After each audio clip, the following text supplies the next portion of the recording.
The story of Snow White is a familiar and much-loved tale. But a long time before the story we all know so well, there were other versions of this famous tale. There's the true story of a German countess who might have been the original inspiration for Snow White, Margareta von Waldeck. There is the Roman legend of Choni, which means snow in Greek. Choni was said to be so beautiful, Apollo himself fell in love with her. And there is a Bavarian baroness who could also have been the inspiration for Snow White, Maria Sophia Margareta Katharina. But tonight, we will give you an original retelling of the classic fairy tale of Snow White, which was titled The Little Snow White by the Grimm brothers. Our story is called Petite Snow White. Before we begin, find your place of calm and peace and get comfortable.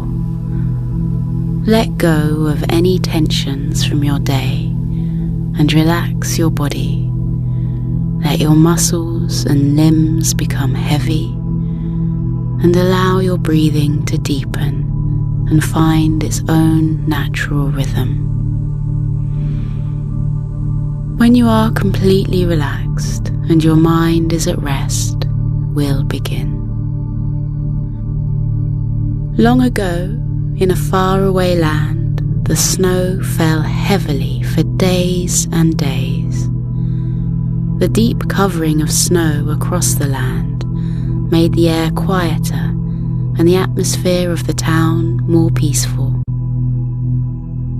Footsteps were muffled by the thick snow, and horses' hooves were soundless as the animals made their way over the dense padding of the snowy ground. The air was filled with soft flurries, and the people enjoyed creamy hot chocolate by open fires, where they would doze off and wrap themselves in fluffy blankets. On one of these fresh wintry days, a noblewoman was sitting by an open window, feeling the coolness of the air against her contented face. She was sewing, her hands holding the soft and warm fabric of a new garment, and her fingers looping the thread through again and again in a lulling motion. She caught her finger slightly while she was sewing, and a drop of blood fell onto the snow. The noblewoman wasn't hurt at all, but as she watched the colour melt into the snow, she thought, if she could have a child of her own, she would call her Snow White.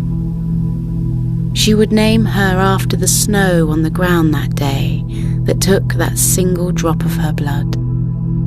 And this child would be the most precious little girl. She would be beautiful, but most importantly, she would be kind and selfless. She would be beautiful outside and in. The noblewoman thought this moment was very important, and she made an affirmation. And after she had said this to herself, it began to take shape within her. She had seen a part of her fall into the snow and become one with the cool and silent substance. It was like a form of magic, and some months later, she did indeed have her much-longed-for baby girl. And she named her Snow White. The noblewoman's husband loved her very much, and he adored his beautiful baby daughter.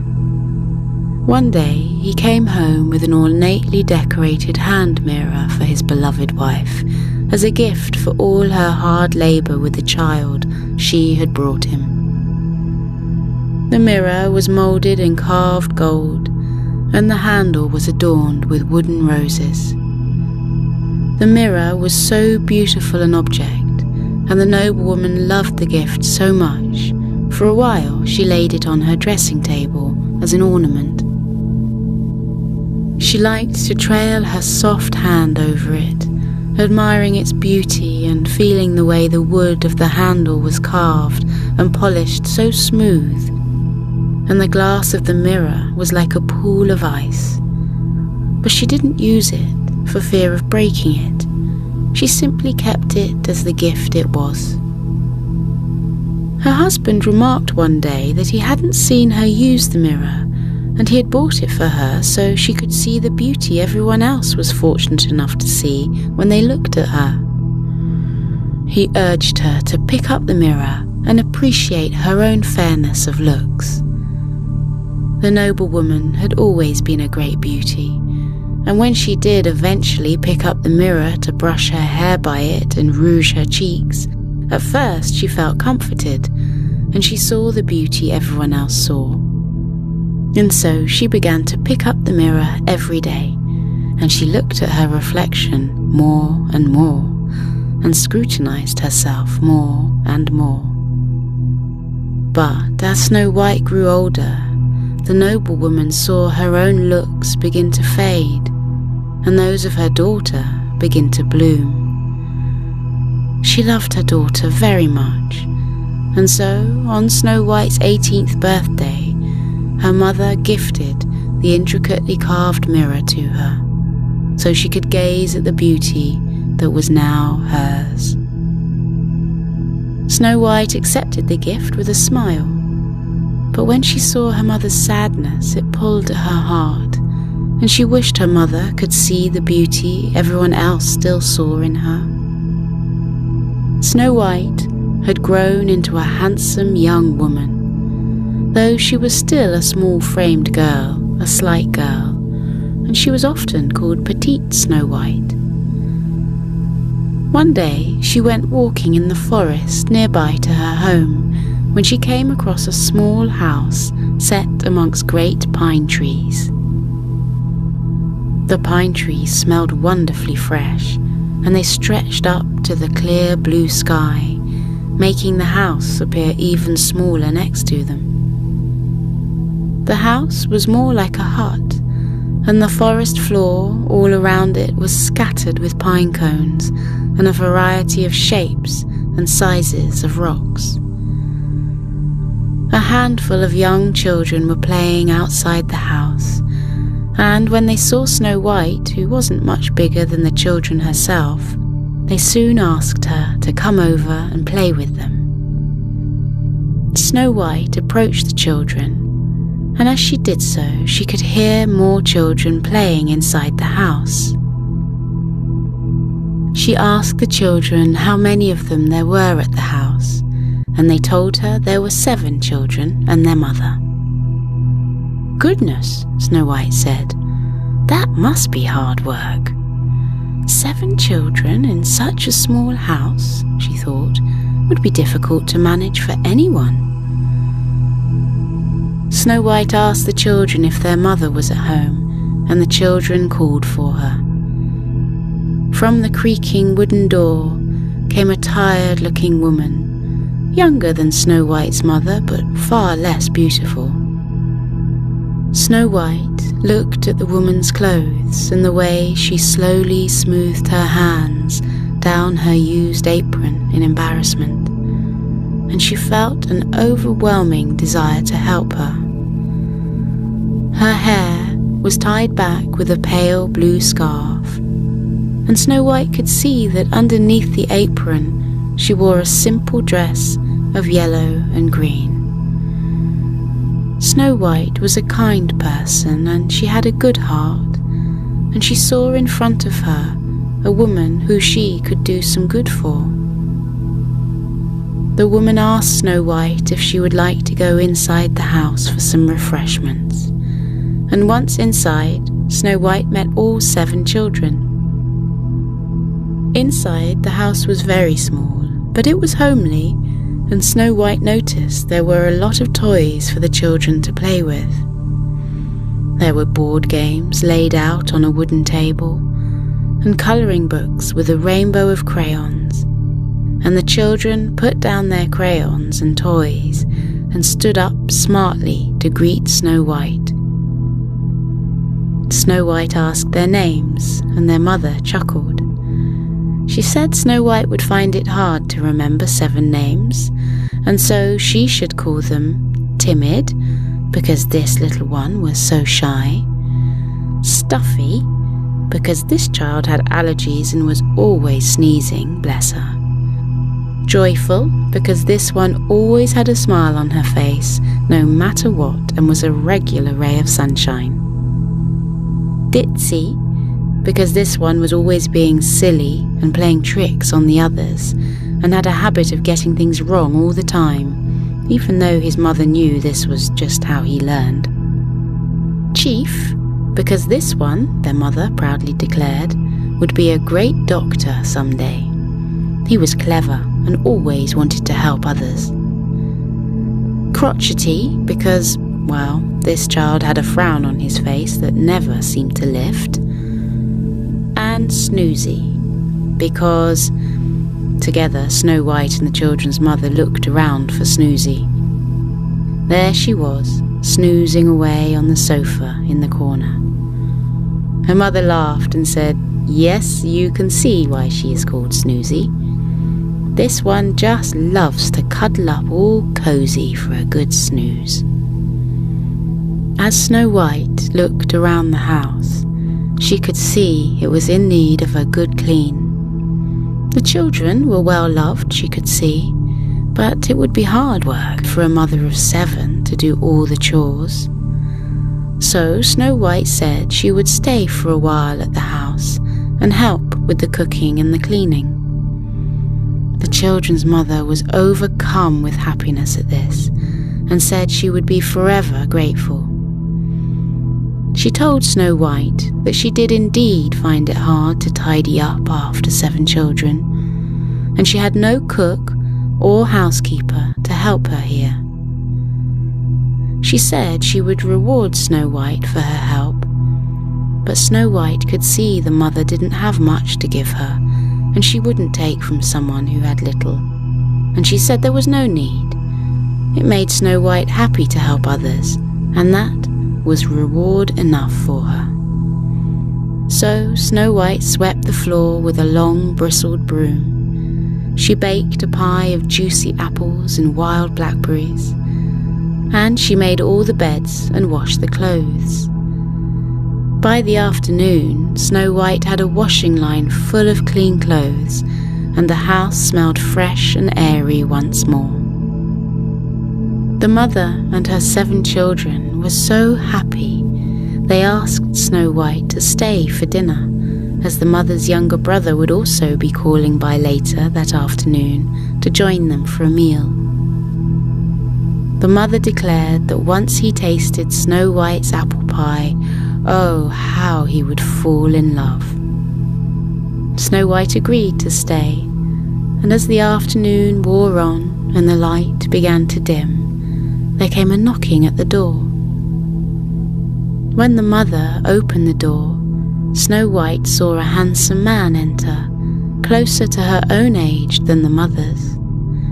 He had hair as dark as the raven, his skin was nut brown, and he carried himself with an assured nature, though his eyes were kind and told of gentleness. As the man came in and sat down, the mother began telling him all about how much Snow White had helped her that day, and what a kind young woman she was. The man exclaimed that Snow White was so dainty he didn't believe she could have done all that work, to which the mother replied, "Don't you know, it isn't the way a woman looks that matters, it's what is in her heart, and Snow White has a strong and pure heart, and so she can do the work of 10 feeble-hearted men." The man, in his good humour, accepted his sister's words, and he laughed along with the 2 women and the 7 children. After eating the apple pie, Snow White felt strangely tired. The mother said it must be all the hard work catching up with her, while the children said it was the fruit that made her tired when she ate it. As Snow White yawned and slumped on the table, The man said he would take her home in his carriage. Snow White was amazed to hear he had a carriage. The mother and the 7 children lived in such a small house all together. She had presumed they were a very poor family. If the mother's brother had his own carriage, he couldn't be as poor as Snow White had imagined. The mother and her brother both laughed when she told them, and the mother blushed and held her hand up to her face. "Oh, Snow White," she said, "no, we are not poor." She swept her arm around in the small hut-like home. "This," she said, "is our summer house. It's a garden getaway, sort of like a playhouse for the children. I bring them here so everyone else up at the palace can have some peace and quiet. My husband likes to read in his library, where the walls filled with books sleep until he picks them from their snug shelves, and he likes to do his work in his study without the children running around. And my brother here comes down to take us back home again when the day nears its end." Snow White was confused now, and she frowned just like Crotchety. The mother smiled a kind and warm smile. "My dear," she said, "I'm the Queen, and my brother here is the Prince.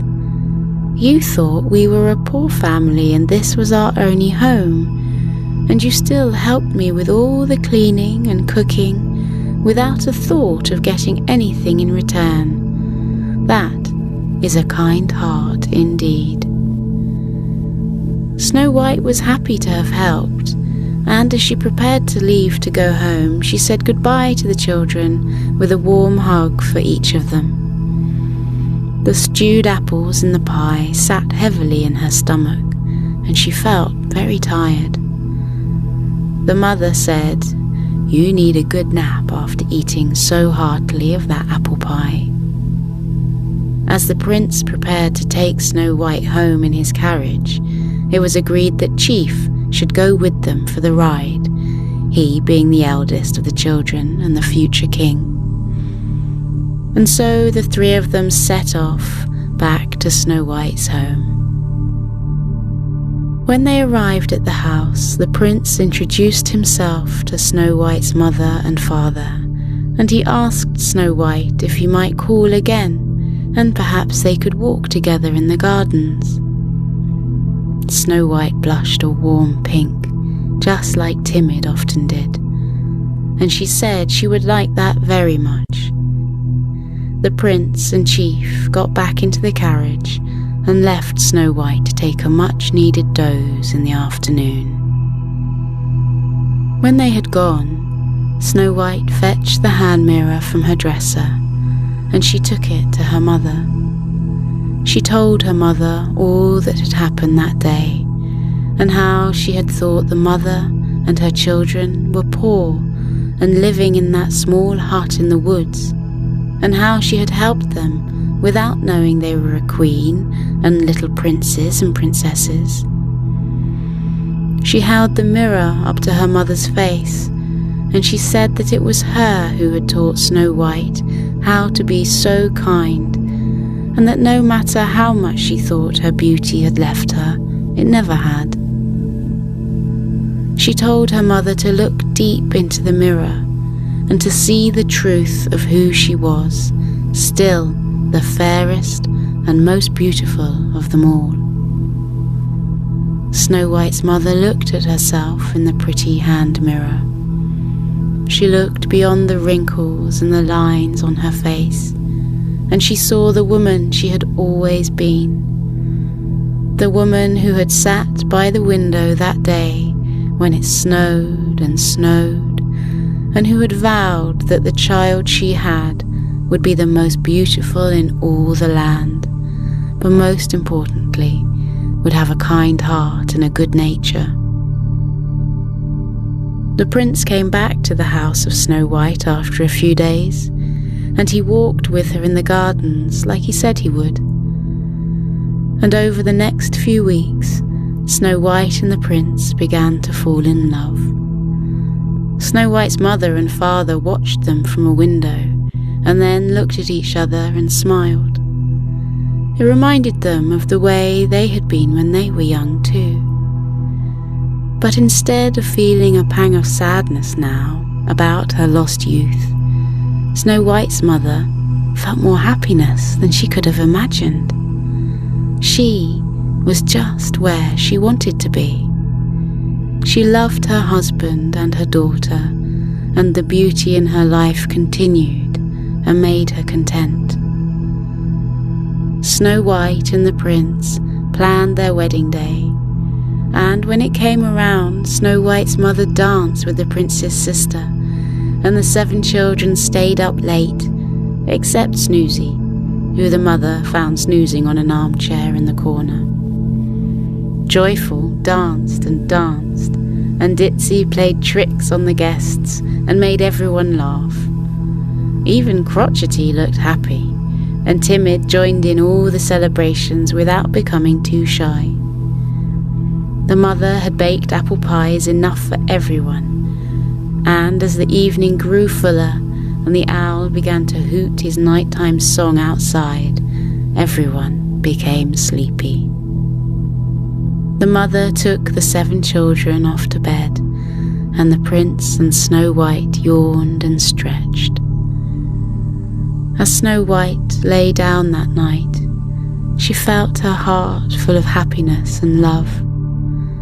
She pulled a soft and fluffy duvet around her, and she felt herself relax into the warmth of the fabric. Her tired limbs became heavy, and her breathing deepened, and she fell into a satisfied, sound sleep.